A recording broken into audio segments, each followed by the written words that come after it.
Gladiator. Conan. They said you would come.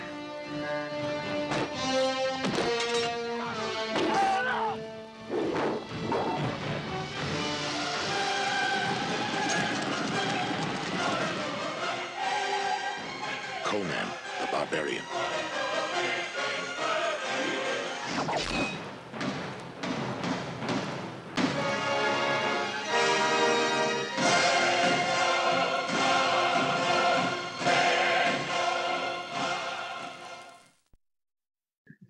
This video is for Turgut, this beautiful artist that I see on Facebook that befriended me years ago.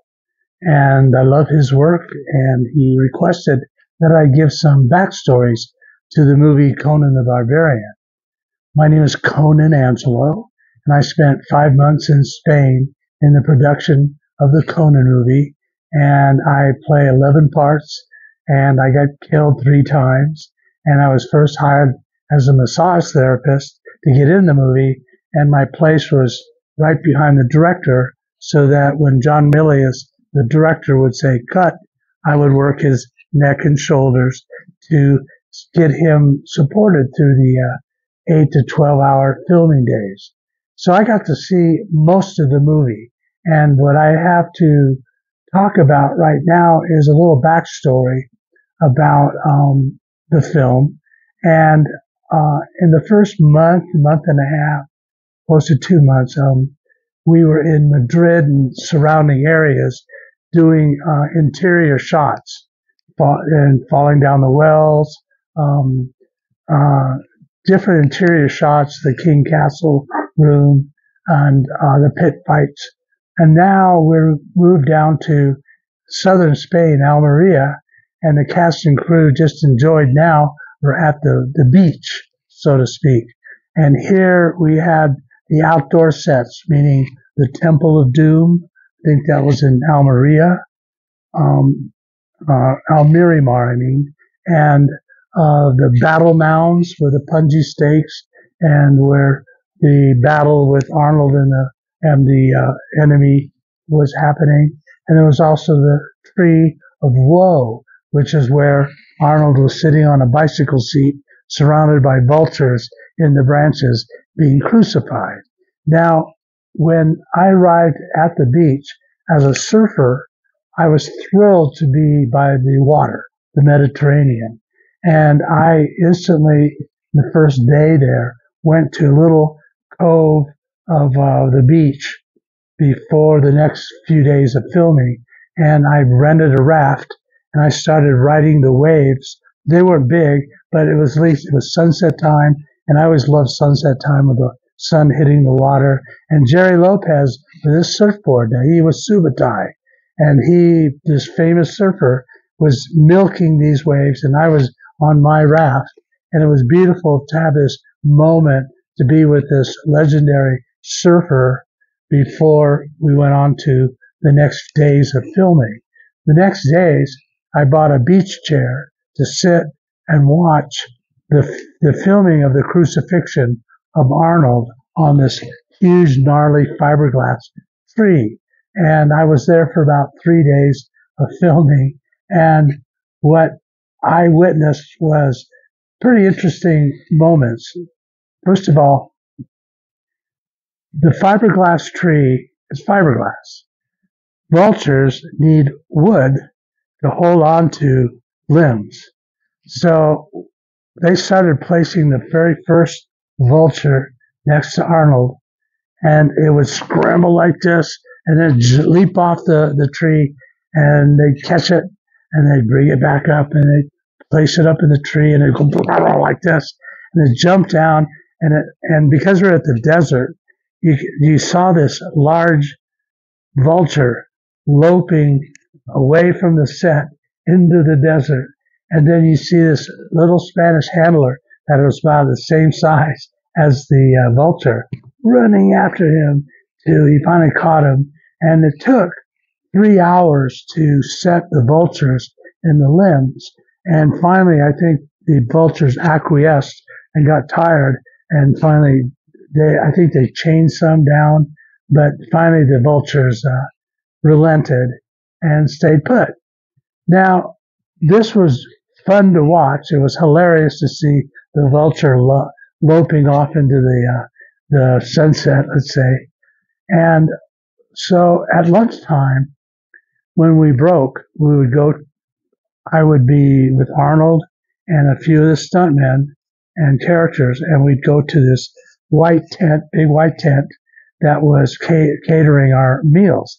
And I sat next to Arnold, who had this thing in his nose and made it look like it was swollen, and he had this crusty blood on his face, and he was just crucified, right?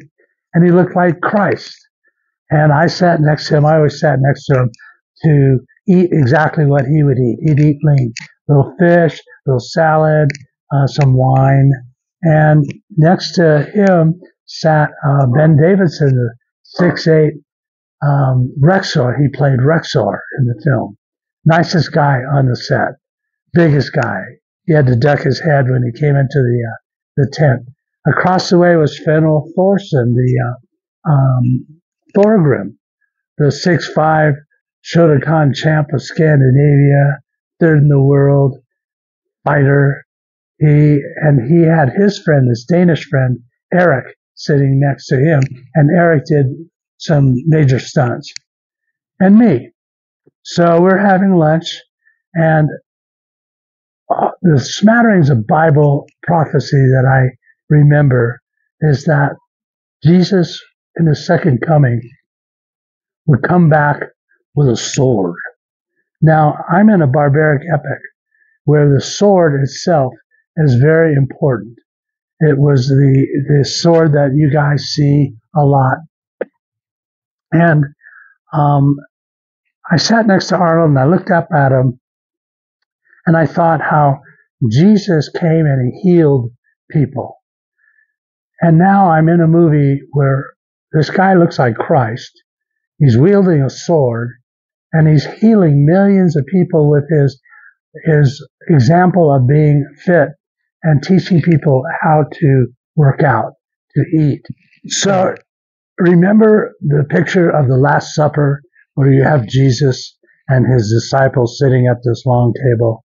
Well, at that moment, sitting next to Arnold and with the henchmen sitting around him, I felt like I was experiencing the Last Supper in this modern day. And it was poignant to me just because being in the movie itself was historic. And I was glad to be so much part of the film and add to it with my skills.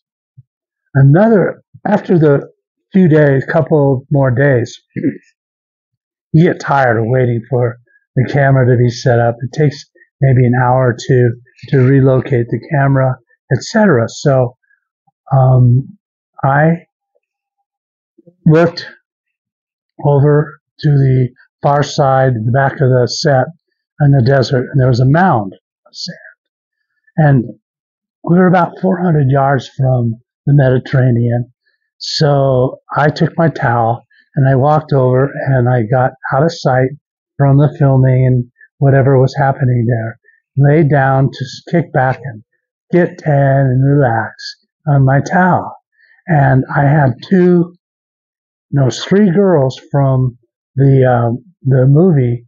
They were Spanish extras, and they were the princesses that were in that temple scene where the girl jumps into the snake pit, and you saw these girls that were screaming, etc., when the snake was hacked up.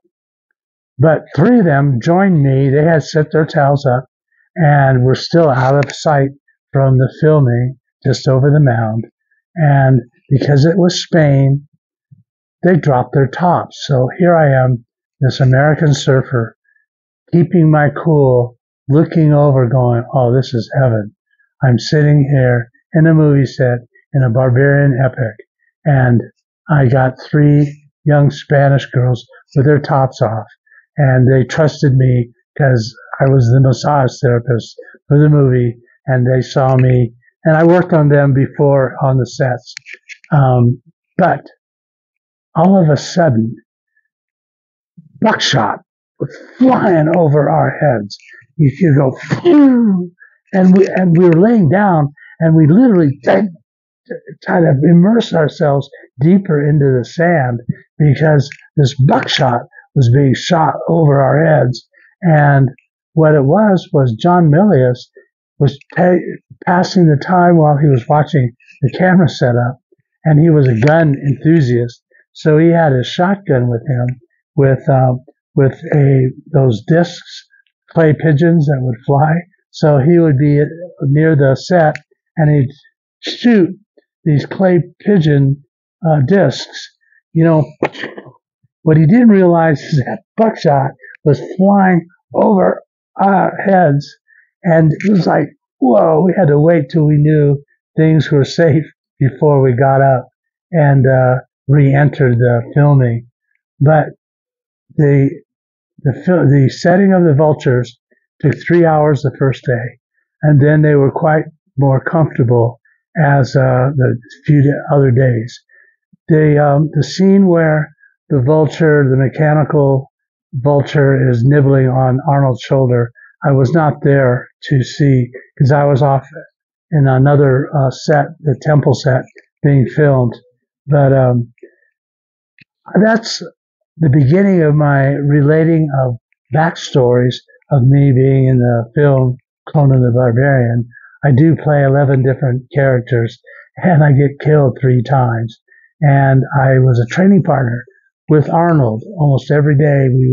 I'd be with him, and we'd work out, and he would teach me really incredible things. And he did well. When I watched him as an actor, he was very relaxed about his part. He was very prepared, and I was glad to be part of this barbarian epic. More backstories to come for Turgut the Great. I will talk to you later. Have a good evening, everyone.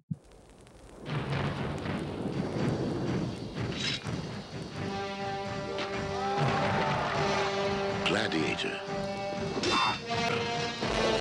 Conan. They said you had come.